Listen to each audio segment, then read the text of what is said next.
Hey everyone, my name's Jeremy and I created this presentation on finding your life purpose.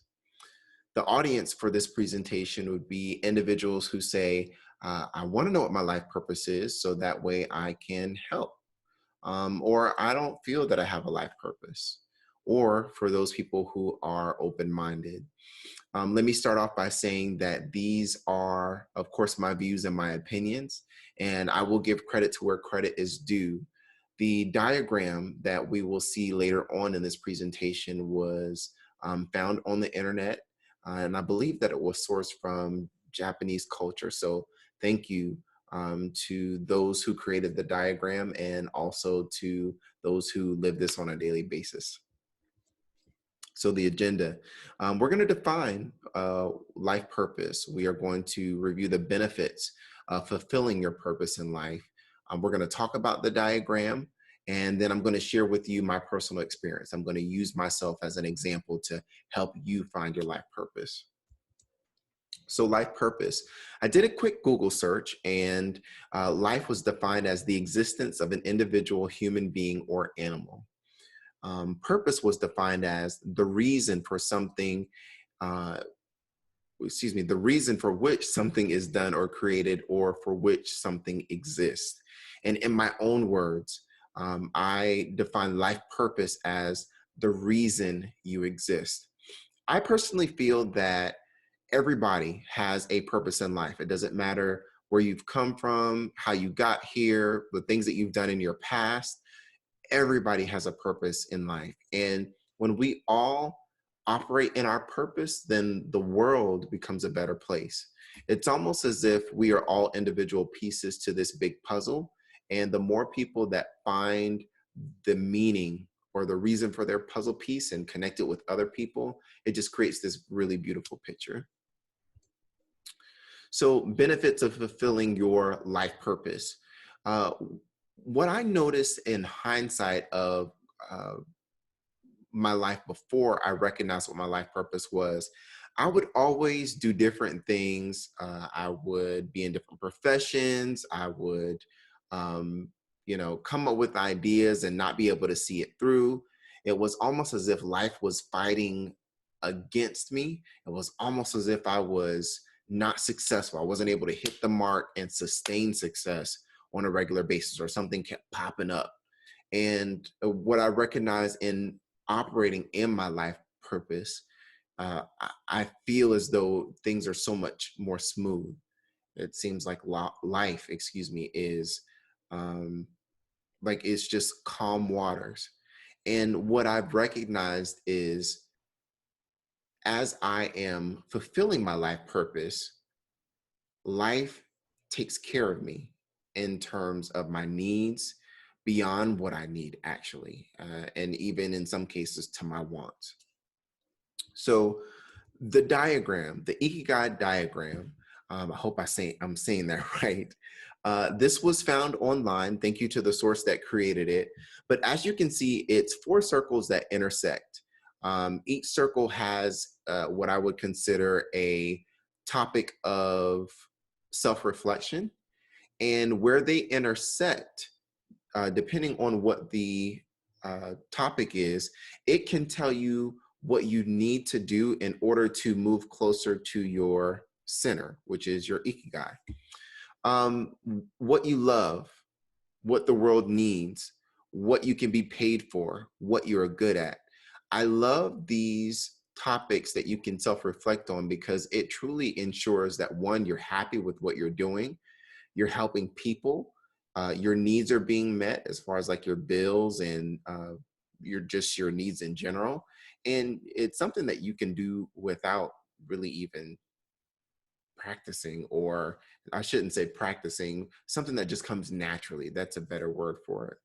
And just as an example, um, the section that has uh, mission. So it says delight and fullness, but not wealth. So that means you love what you're doing, you're just not being paid for it. So the question then becomes, how can I market myself in a way that would make people want to pay me for the services that that I can offer? And Let's go through all of them actually. Excitement and complacency, but sense of uncertainty. So the world needs it. You're paid for it, but it's like, I don't know that I love it, and I don't necessarily know that I'm good at it. You see how it works? And when we look at comfortable but feeling of emptiness, you're being paid for it, but it's your profession. It's like you go to work and I don't love it, but it pays the bills. I don't necessarily know if the world needs it, but my bills are paid and I'm good at it. And then the last one, satisfaction, but feeling of uselessness. Um, I love it. I'm good at it. I might be being paid for it, but does the world really, really need it? You know? So based off of that, it's like you can really start to say, okay, well, maybe I need to shift a few things. Maybe I need to change my approach so that way I can meet in the middle and this is something and do something that I love, do something that the world needs, do something that I can be paid for, and do something that I'm really good at. So I'll use myself as an example. What do you love? I love helping people. It's one of the reasons that I create these videos because I truly want people to operate at their best and live a life that is meaningful and that they are fulfilled at. What am I good at? I'm good at listening to people. People always talk to me. I can sit there and listen to people talk for hours. I do it on a regular basis. It is what I feel people need sometimes because if you don't get it out, then you're just going to implode. Sometimes it's draining to me, to be quite honest. I'm human, I'm not perfect. But I know that when people come to me, they come to me because they need me and they know that I'm not going to take whatever it is they tell me and run with it. I'm not going to, tell anybody. I'm just going to sit there and listen. I'm not going to give my feedback unless they solicit it. I'm just going to be that ear that they need. What does the world need? um, the world needs a shoulder. It needs someone that it can come to at any point in time and say, hey, I need you. And for someone to be leaned on with no ulterior motives and to truly just be that rock that people need. So what can I be paid for? When I consider the things that I just said and jobs in corporate America, and even as an entrepreneur, psychology related jobs, you have to listen to people and that's helping people. The same as human resources, being in some type of pastoral role, a yoga instructor, and even uh, a masseuse, being a massage therapist. These are all things that could be paid for, that I could be paid for, that help the world and also the world needs, and I could potentially be good at. But when I consider truly the things that make me happy, the thing that I would do without um, being paid if I was a multimillionaire, it's truly being a life coach.